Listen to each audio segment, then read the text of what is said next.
Hi, my name is DiGiacamo, and I'm here to talk to you about the number 2 preventable cause of death in America. It claims the life of 400,000 people annually. It's only number 2 to tobacco use. Can anybody guess what it is?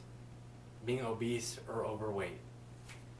The Center for Disease Control says that 64% of Americans are overweight or obese, and it costs Americans $116 billion annually in healthcare costs. And that's not the scary thing. The scary thing is the trend we're on. The CDC says by the year 2030, 86% of Americans will be overweight or obese. And it's going to cost America and Americans $957 billion in healthcare costs. That's a pretty scary trend. So how do we stop this? We stop it by doing 2 simple things: exercise and eat healthy. I can hear the excuses already. There's an old saying that goes, excuses are like something, everybody has one. You know the saying I'm talking about. Well, I'm here today to squash all those excuses. There's not an excuse that you can give me for eating healthy and regular exercise that I cannot squash. So what is eating healthy?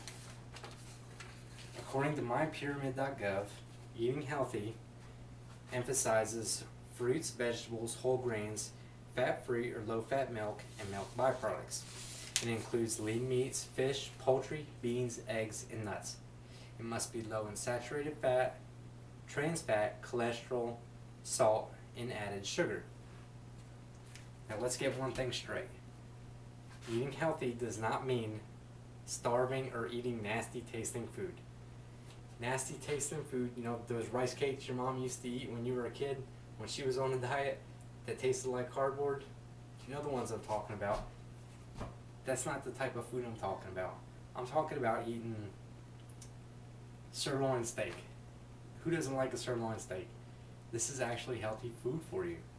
If you just go to mypyramid.gov, there's plenty of examples of healthy food. Keep the balance of those foods. It even help you work out a plan to go by.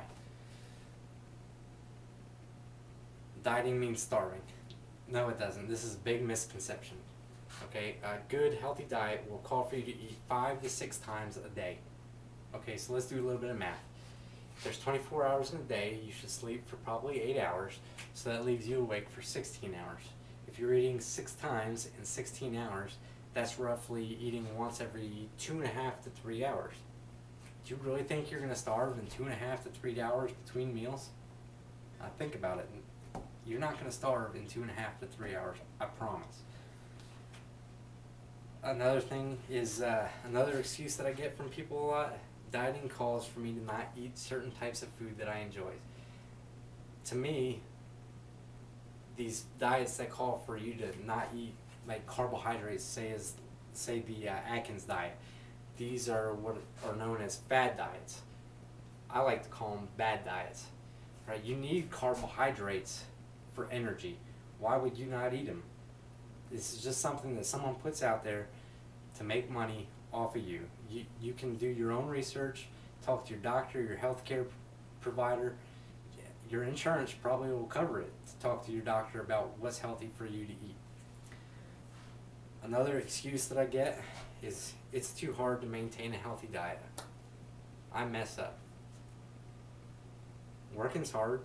You mess up at work? Do you ever mess up at work? I do. Okay, maybe you went to work, you had a bad night the night before, you're tired, you go in, you hit the wrong button, shut down the production line, your boss is mad, he's pulling his hair out. Does that mean you don't go back to work the next day? Well, maybe not at that place, you don't go back to work, the boss is kind of mad, but you still go back to work. So if you screw up on your diet, just go back to it the next day. It's not a big deal. Okay, so talk a little bit about healthy diet, and I squished those excuses. Now let's talk about exercise. Exercise, physical activity. I can hear the excuses already. I don't have time. Really? You don't have time? Some more math. 24 hours in a day, sleep 8 hours, go to work 8 hours. That's 16 hours that you're busy. Yeah, I got you. Okay, so you have 8 more hours that you could do exercise in. All I'm asking that you do is just start with 30 minutes a day. You can do more after you get used to it. Just do 30 minutes a day, 5 to 6 times a week. Is that really too much to ask? How long do you watch TV every day? You can't fit 30 minutes in to those 8 hours that you have. You know you can't. Another exercise or another excuse that I get all the time, I just don't have the energy to start exercising. That should be the number one cue that you need to start exercising. You get energy by building endurance. You can't build endurance by sitting on the couch watching tunes or watching the tube. You have to get up off your butt, and like Nike says, just do it. If you just do it, just start for, say, okay, I'm going to go for 10 minutes. I'm just going to go for a walk. Once you start getting into the flow of exercising, you don't want to stop. There's a chemical called endorphins that kick in that make you want to keep going. So just go out, get started, you'll want to keep going.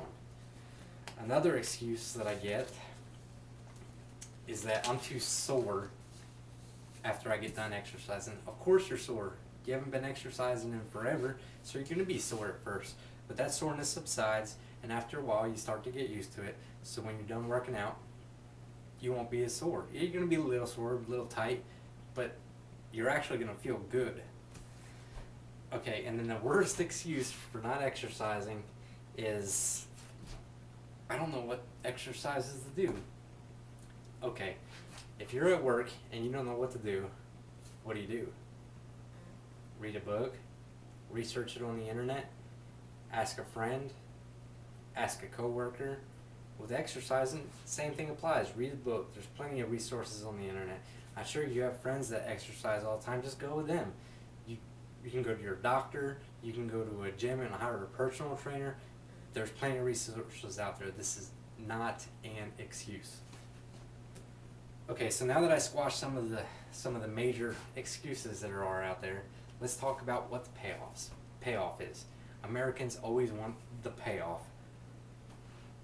Number one payoff, you're going to be healthy, inside healthy. Okay, my uncle died at the age of 55 because he was overweight. Now you don't look in the obituaries every day and see cause of death, overweight. This is some of the stuff you do see, and that is associated with being overweight. Heart disease, stroke, type 2 diabetes, osteoporosis, back pain, high blood pressure, bad cholesterol levels, sleep apnea, stress, anxiety, and premature death, just to name a few. Another payoff is improved appearance. Like it or not, we're judged by the way we look. Let's look good. Another payoff, which is probably the most important to me, is my family.